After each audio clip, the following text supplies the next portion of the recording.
I am so glad that you could join me on today's video.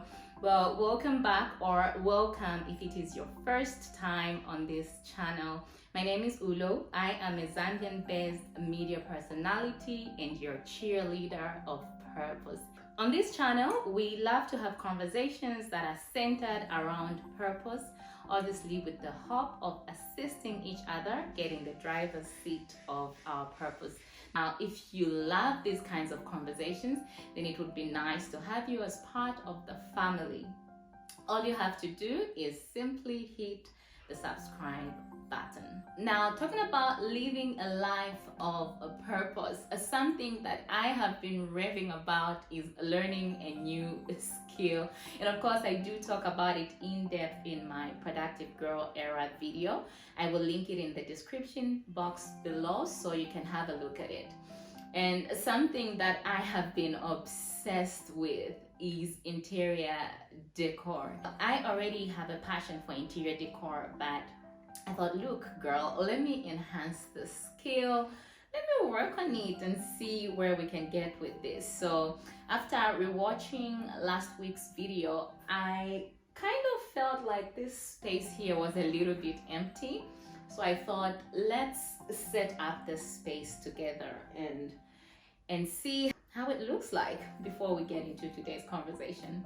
Shall we? Let's go.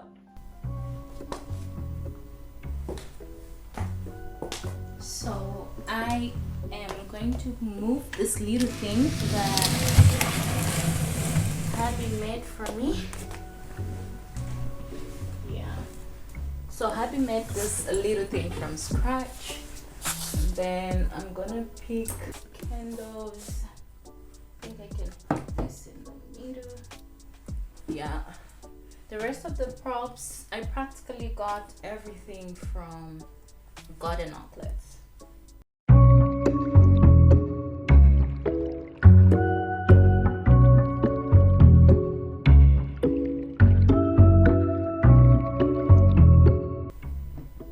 This box, my sister gifted me a handbag in here. I kept the box so it can work for other decor purposes. And I just threw my little books that I use or just reach out to from time to time. Okay, so I guess we're set, right? Yeah, this is what we managed to come up with, and to be quite frank, I am proud of myself and I think I like it. I think I like it like that.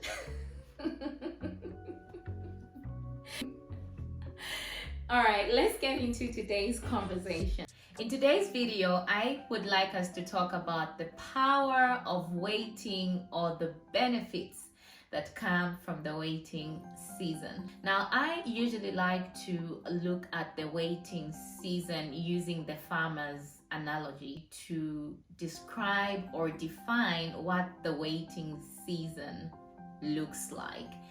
Well, I will use farmers, particularly in our country, Zambia, and one of the popularly grown crops here is maize.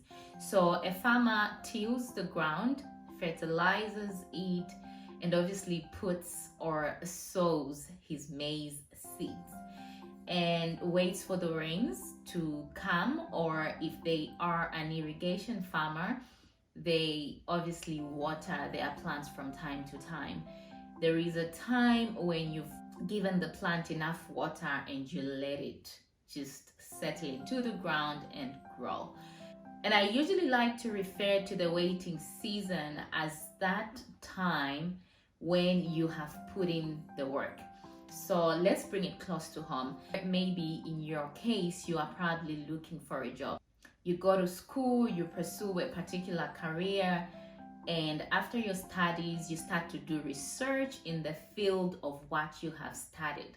After doing your research, you then place application forms in different institutions or organizations with the hope of getting a job. Now, the waiting season is the time when you have done everything that you are required to do, and all you have to do is wait for an answer. So after all is said and done, after you've put in your application forms, after you have invested all that money in that business, after you've gone out of your way at your workplace to pretty much chase that promotion, after you have put in the work in that relationship, all you have to do is wait. Now, I know that waiting is not the most exciting thing, especially now in the age and day of social media, where there is this instant urge for dopamine. I mean, every single day you click on that blue app or Instagram, YouTube, you see photos of people, sharing their success stories. Everybody is sharing their great news. They're sharing the best side of what's happening in their lives. It's either the next parent's child just got enrolled into Harvard, or they just scooped that bursary, or the next person got their promotion, or the next person bought their dream car, they built or bought their home date free, the next person's boyfriend just proposed, or that sister just had a bouncing baby boy, and you are left in that little corner waiting and asking, when will my own time come? We can relate, right? Waiting is just that season when everything sucks, when we feel like all the blessings that we have in our lives do not really matter or count. This is the season when, if we are not careful enough, we start to compare our own progress with the next person who has just achieved the next big thing that we actually desire to have, without putting into consideration how much work they had to put in or how long they had to wait to get it. I know the waiting season is a mixture of all the crazy emotions. I've been there, except that now I wait a little bit better. And I'm gonna share a quick story of some significant times when waiting really changed my life, and changed my life for the good. And when I look at those seasons now and all the things that I was wishing I had at the time and was crying for because other people had those things at the time, I'm so grateful that I didn't have them then, because in the time of waiting, the biggest blessings of my life happened. Right after my studies at Evelyn Horn College, obviously fresh from college, you are excited to see the opportunities that await you. You cannot wait to step into the world, grab all these opportunities, and obviously make good money from your pursuits. And my story was completely different. I complete my studies and I start the job search. Before I went to pursue my studies in journalism and public relations, the first pursuit was practically to do biomedical studies. That didn't work out. So while I was waiting and looking around for opportunities and applying in institutions of learning, I got a job to work at a car agency. I would go to a radio station and do radio ads for that particular car agency. So while I was there at the radio station on that particular day, there is a group of people that came from the BBC, and a certain guy called Jeff, he was with the BBC Africa team, got interested. I think he saw something there. Well, he encouraged me. He said, hey, you've got a voice for TV or radio or just practically being in the media space. Would you, or have you pursued? And I told him, no, I'm applying to go study biomedical. He literally took it upon himself to just open doors and open opportunities for me. I came to Lusaka, met Smooth IK, came with a few ideas. I mean, I was young, passionate, excited. When I came through, Smooth IK also saw the potential, and he gave me a few gigs here and there. So at the time, he would let me go do on location correspondency for the Smooth talk show. And he encouraged me to enroll into the School of Media Studies. So fast forward, I got into the School of Journalism and Public Relations. Having built a little bit of that network, I already knew that I was just getting into the School of Journalism and Public Relations to get experience, the knowledge, and obviously to back it up with credentials. School got done. Obviously, the first thought is that we are getting that opportunity. I get out of school and I start to pursue opportunities at different local TV stations, radio stations, and corporate spaces that were open for public relations. And boy, oh boy, I waited for a year. And in this space of seeking, there were people that I knew that owned companies or that were in managerial positions or HR positions who probably had the potential to recommend me for a possible position, but things did not work out. The plan was always to get into the TV space and long-term on my own media space. I was very driven, very ambitious. Opportunities were not coming around and the clock is ticking. You look over the shoulders, friends are getting jobs in huge corporate spaces and you are wondering why can't you get even a single internship? So fast forward, I went to live at a friend's place, devastated and wondering what's next. I have spoken to everybody I know, and even people I do not know. I have dropped application forms literally everywhere I could.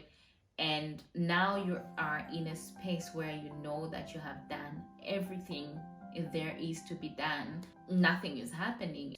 Swiftly, we move into the second year. So I had to quickly dust my feet and make a plan. So bear in mind that I am a spiritual girly and obviously I was doing it prayerfully. I fasted about it. I sought direction from my spiritual leaders, and even my family were praying with me. One day on Facebook, I was just researching and looking at different media houses. At the time, Zambezi Magic had just come to Zambia and it was a huge thing. It's like when you get a deal with Zambezi Magic, you get propelled to just a great height in the media industry. And I was just looking out who owns production houses where I didn't mind interning for a production house so that I could just find my way in somewhere.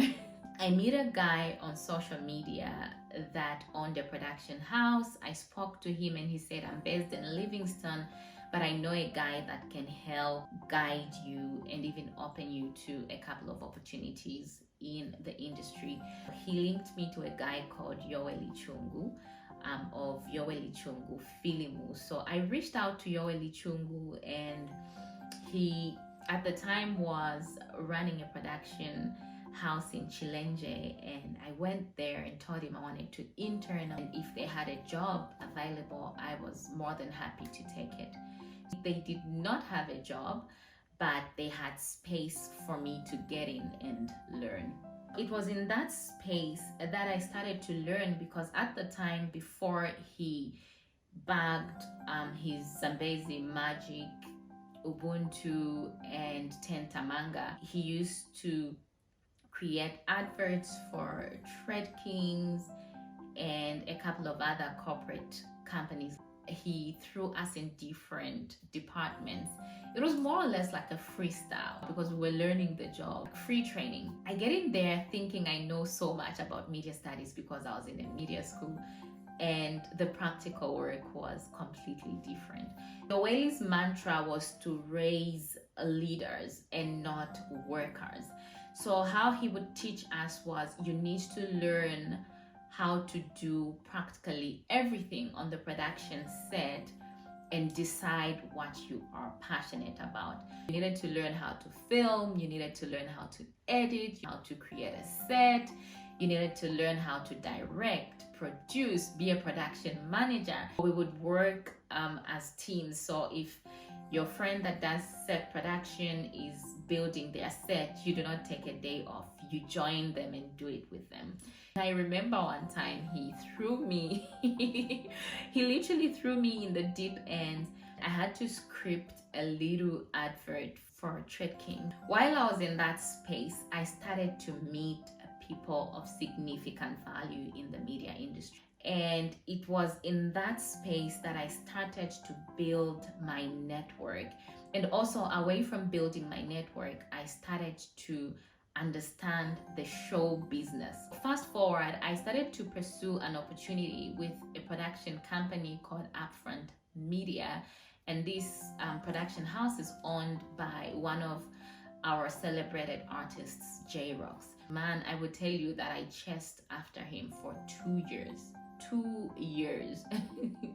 And in that time, I would schedule an appointment with him. He would be agreeable, but when the time came, he never showed up. One day, Innocent Kalaluka called me to correspond for him. He asked me to join him at a launch party for Cleo's, I think it should have been the XOXO video or something. So we went to the event and voila, Innocent is one of the biggest media personalities in our country, and J-Rocks was on the next table with his wife. So I tell Innocent that, look, I've been chasing an opportunity with this production house. And he advised me to go talk to him, especially that at the time he was with the wife, and that would have been the perfect time to have a conversation with him. So I go there and I go straight to the point. You know, when you've been hungry, you know, when you've been chasing, you do not have time to waste. And he said, oh, you've caught me on the right day. I'm actually with my madam. She's the one that handles that side of the business. So I spoke to her, we exchanged numbers, and they called me and offered me an opportunity. And that is how I landed my role as production manager for Mungoma season 3 and Tuvwange Lifestyle season 5. And now, guys, these were literally huge projects on Zambezi Magic, opportunities that I will never ever take for granted. And of course, I'm a Chokwe woman. We tell stories from morning to sunset. I know that I am mentioning the phases and just patches of how the opportunity came about, but there were a couple of principles, things that were built in the space of waiting. And I would tell you that from Tuvwange Lifestyle, I didn't have to stress as much because now I had gotten in a space where I could easily access the next gig. And from there, I got an opportunity to be production manager for Mutale Mwanza's Unscripted, and a couple of other projects. And now I am executive producer and host of my podcast dubbed Emerge. So I am going to share some principles that I picked along the way through my waiting season and how waiting the right way paid off. So one of the benefits of waiting is that you build seasoned skill, because obviously we have spoken about how that in the waiting season, you're not just sitting back and folding your hands and just waiting for that lucky day to, drop an opportunity at your front door. You are applying yourself towards your desired pursuit. And it is in this waiting season that you begin to apply different tactics, different formulas, different techniques on how to get yourself to the desired goal. It is in this time of waiting that you build experience, skill, resilience. These are the qualities that propel you to great heights when opportunity finally comes your way. Another benefit of the waiting season is that character is built in that space. Now, going back to the analogy of the farmer, if the farmer does not take all the necessary precaution in the season of nurturing that seed, these are the seeds that either do not bear fruit or they bring out unpleasant produce. And one time I sat in a conference at Mount Zion Christian Center, and Dr. Chibamba Kanyama, one of the pioneers of the media industry shared. He was one of the panelists there, and he said, I would rather hire somebody that has good character and minimal skill over somebody that is overly skilled but has bad character. And he explained that good character is harder to build, while skill is easier to teach. I am telling you that the waiting season is the right place for us to grow. It's the right place for us to nurture the inner man. The best place to unlearn, relearn, rewire, recalibrate, and become the best version of yourself. Here are some of the things that are built character-wise in the waiting season. You build patience. You build resilience. I tried reaching out to J-Rocks for close to 2 years. You begin to realize that you've got to propel yourself a little more. I think you are more focused. There's very little that can distract you in that space, where you are a little more self-aware, so much so that you know that a no in the interim is not denial. You build humility. There is a way that waiting can humble us, especially when you wait in the Lord. When you wait right, you become a little more hardworking, because you know that attaining an opportunity is not a joke. Knowing the hustle, the bustle of what it took to get to where you are, I honestly want to hear if there is anybody that got that opportunity and became lazy. I really want to see that, maybe in the comment section. Please do let me know if you know anybody that waited and decided not to be hardworking in their job, in their opportunity, in their marriage, with their kids, or whatever it is that you were working to attain. You build the character of discipline. You get to work on time. You are not always rushing out. You ensure that you attend to your assignments. Another thing that is built with character is submission. You have mastered the art of building your humility muscle. You have no pressure with submitting to your boss, submitting to your husband, submitting to your tasks, submitting to the needs of your business. Lastly, but not the least, on building character is that you are more visionary. You become more long-sighted than short-sighted. You know that opportunities can be scarce, and please do not mistake this for living in fear. It's more or less like honoring the opportunity that has come and making the most of it, understanding that the Lord's blessings are enough. You do not jump on temporary gratification to numb things that have a long-term effect. You are willing to go through the process. You are willing to put in the work, because you know that a lot can be at stake if you choose the shorter route. I know you will say, Ulo, that's a cliche, but I will say it. Preparedness thrives when opportunity comes. You all know the saying that when one is prepared and an opportunity is presented to them, they make the most of it. You have matured blessings versus premature. We all know of stories about people that had overnight fame. Very few managed to sustain that fame, because there is very little ground to fall back on. There is little experience. There is little knowledge of how to sustain that newfound fame or opportunity. Another example is gamblers, or people that win lottery games. We have heard a million stories about people that won millions and millions of dollars through lottery games. Within a year, they go back to being broke. Now, picture this. Had I landed the opportunities I was looking for in the media industry without experience, without the exposure that I got, I honestly do not know what would have become of me. Being behind the scenes taught me a couple of ways to maneuver financial growth. Now, had I just been in front of the camera getting those opportunities that I wanted to get so quick, I would probably be taken advantage of. I would probably not have learned how to network, how to build the right relationships in the industry.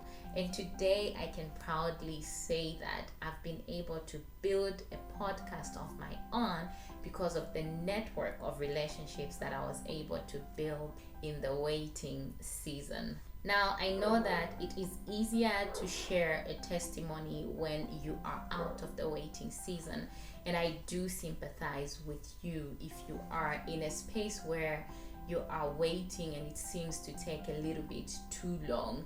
I am here to assure you that if you apply yourself with the principles that I have mentioned, I promise you without a strand of doubt that you will soon harvest in a grand way.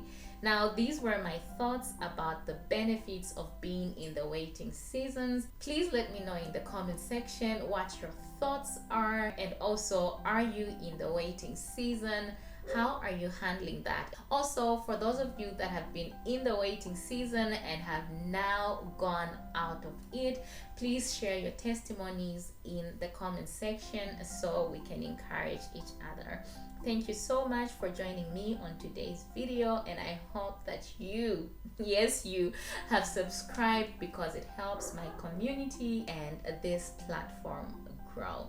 And girl, finally finished shooting the video because this week has been extremely crazy.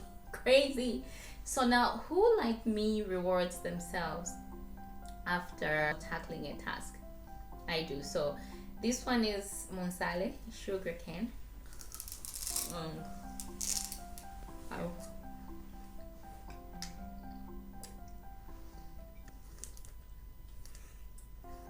So juicy. This is what they use to make sugar at Zambezi Sugar. I actually came back with these ones when I traveled to Mwanza. Just so you know. It's a wrap.